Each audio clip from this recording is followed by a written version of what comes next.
Merhaba arkadaşlar, kanalıma hoş geldiniz. Bugünkü videomda ev dekorasyonlarınızı güzelleştirmek ve hediye fikirleri olarak değerlendirebileceğiniz tığ işi lale bardak altlığı yapılışını anlatacağım. Umarım sizler için faydalı bir video olur. Anlatımını yapacağım. Bardak altlığı desenlerini istediğiniz büyüklüklerde örebilir ve suplasını da yaparak takım servis seti olarak da kullanabilirsiniz. Bardak altlığının yapılışında 5 kattan oluşan %50 pamuk ve %50 akrilik ipler kullanacağım. Tığ numarası olarak ise 2,20 mm ile bardak altlıklarını öreceğiz. Desteğinizi göstermek adına kanalıma abone olarak videomu beğenmeyi ve düşüncelerinizi yorumlar kısmında belirtmeyi unutmayın lütfen. Hazırsanız haydi vakit kaybetmeden desenin yapılışına başlayalım. Desenin yapılışına sihirli halka yaparak başlayalım. 2 zincir, halkanın içerisine ikili trabzan yapalım. Ve başlangıç zinciri ile birlikte toplam 15 tane ikili trabzan yapacağız.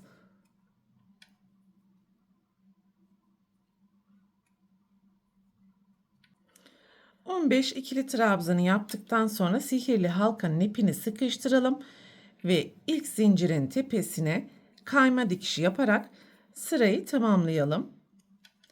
2 zincir, kayma dikişini yapmış olduğumuz boşluğun içerisine ikili trabzan, sonraki ilmeğin tepesine 2 ikili trabzan, sonraki ilmeğin tepesine 2 ikili trabzan.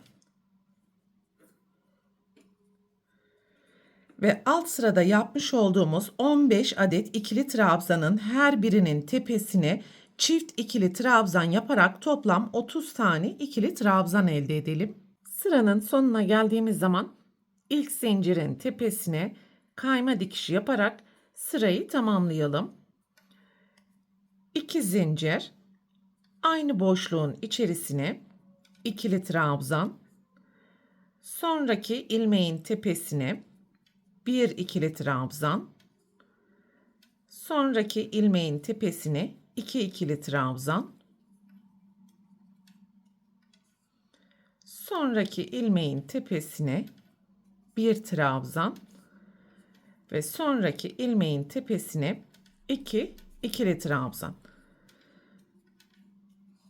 Ve sıra sonuna gelene kadar çift tek yaparak toplam 45 tane ikili trabzan elde edelim.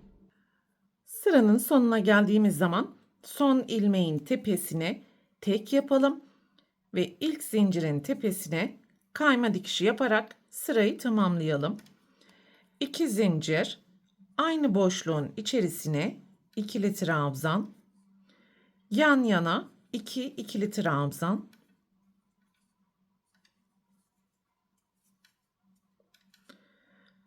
sonraki ilmeğin tepesine 2 ikili trabzan, yan yana 2 tane ikili trabzan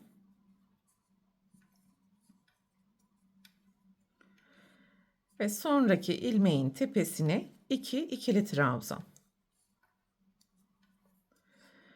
Sıra sonuna kadar çift 2 tek yaparak toplam 60 tane ikili trabzan elde edelim. Sıranın sonuna geldiğimiz zaman ilk zincirin tepesine kayma dikişi yaparak sırayı tamamlayalım. Bir zincir ve sonraki ilmekten başlayarak yan yana 19 tane sık iğne yapalım.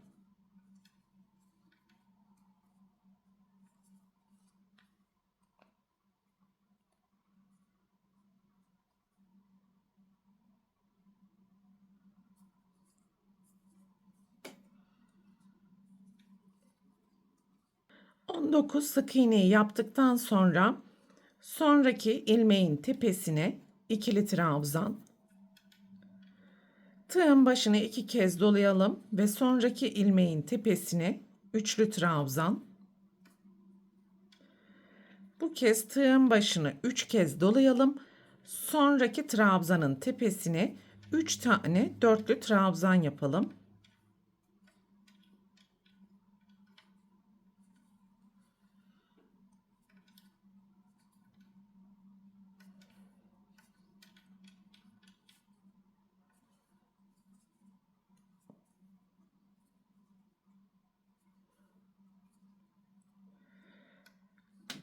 Sonraki ilmeğin tepesine üçlü trabzan.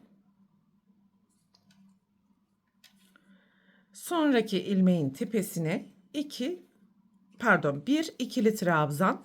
Şimdi yan yana 3 tane sık iğne yapalım.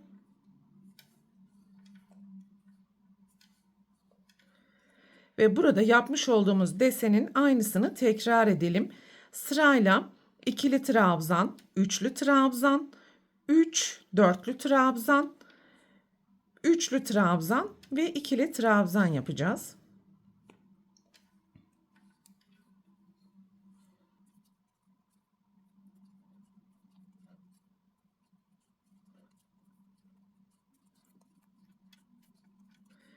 İkinci deseni de oluşturduktan sonra yan yana 3 tane sık iğne ve bu iki desende yapmış olduğumuz işlemi tekrar edelim.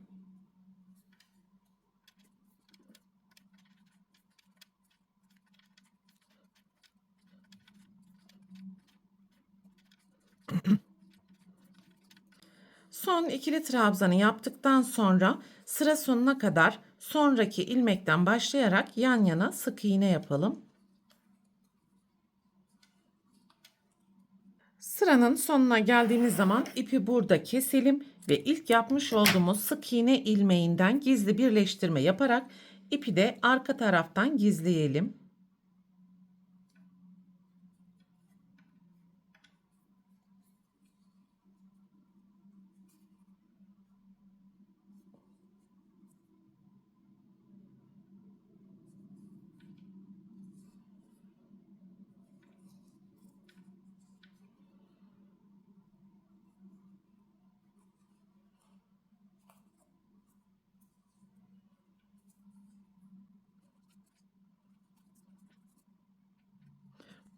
Evet, lale desenini oluşturmuş olduk. Şimdi yaprakları yapmak için yeşil renk ile başlayarak 12 tane zincir yapalım.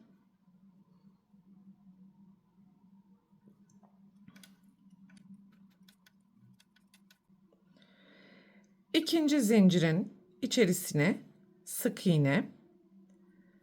Sonraki zincirin içerisine sık iğne. Yan yana 2 yarım trabzan.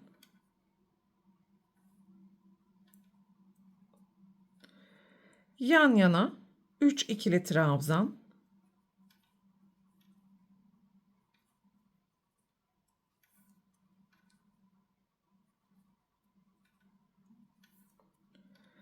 Yan yana 2 yarım trabzan.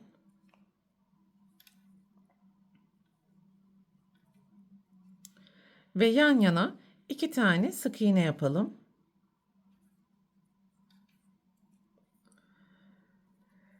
Bir zincir, deseni çevirelim ve ilk ilmeğin arkasından başlayarak yan yana alttaki ilmeklerin arkasından toplam 6 tane sık iğne yapalım.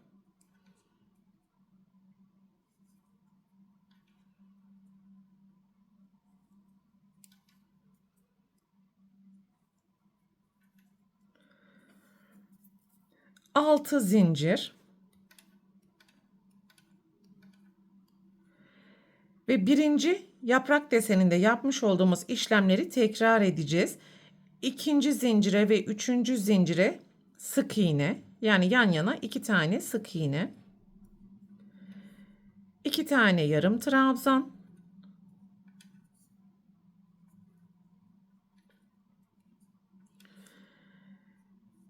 3 tane ikili trabzan ve ilmek sıralamasını hiçbir şekilde değiştirmiyoruz. Bakın sık iğnelerin üstüne geçiş yaptım.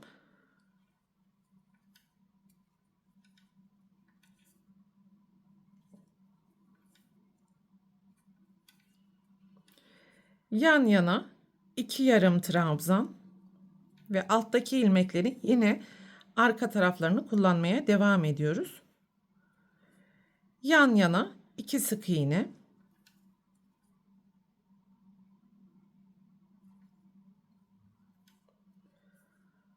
İkinci yaprağı oluşturduktan sonra bir zincir ve ilk ilmeğin arkasından başlayarak yan yana önce 6 tane sık iğne.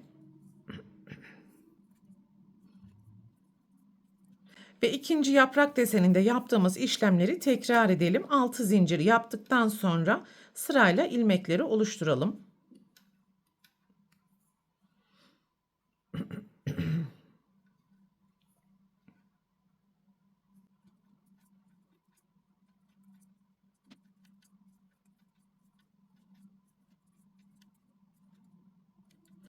Evet, yan yana 3 tane yaprağı oluşturduk.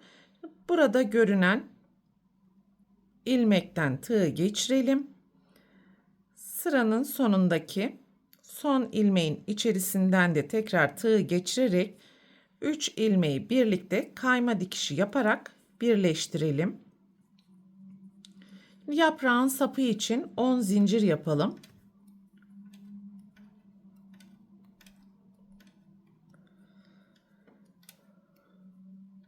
Ve dördüncü zincirden başlayarak yan yana tüm zincirlerin içerisine ikili trabzan yapalım.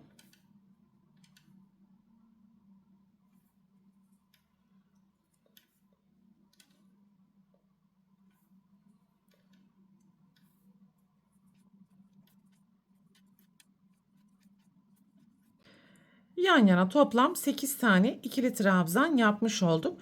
Ve burada ilk yaprak desenine başlamış olduğumuz nokta içerisinden kayma dikişi yaparak burayı birleştirelim. Ve bir zincir yaptıktan sonra yaprağı lale desenine dikecek kadar ip bırakarak keselim.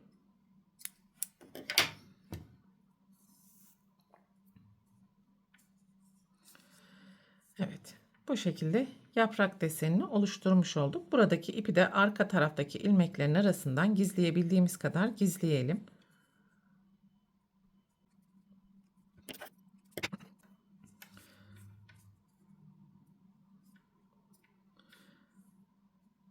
Evet, yaprak desenini oluşturduktan sonra burada ortada yapmış olduğumuz deseni ortalayacak bir vaziyette yaprağı dikeceğiz arkadaşlar.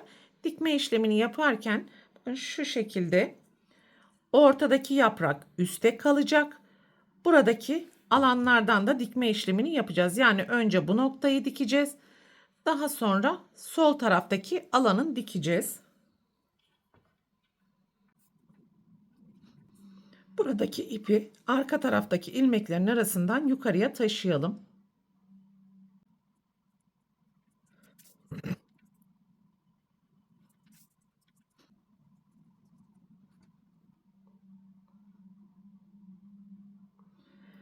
Ve dikme işlemini yaparken yeşildeki her iki ilmeği alırken turuncuda bulunan ilmeklerin bakın arka taraftaki değil bize yakın olan ön taraftaki ilmekleri alarak dikeceğiz.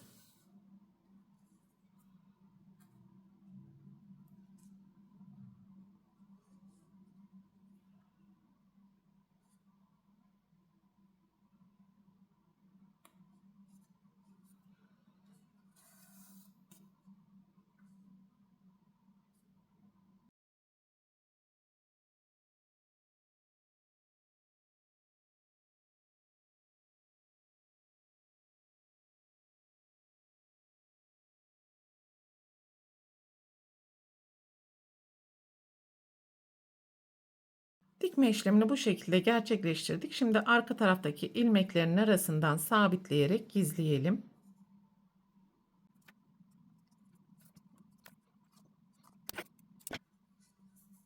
Evet, böylelikle bardak altlığının tüm yapılış aşamalarını tamamlamış olduk. En son buradaki yaprak bölümünü ütünün buhar yardımıyla düzeltme işlemi yapabilirsiniz arkadaşlar.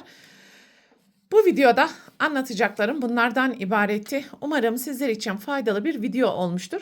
Sonraki eğitim videosunda görüşene dek lütfen kanalıma abone olarak videomu beğenmeyi ve sevdiklerinizle paylaşmayı unutmayın. Hoşça kalın.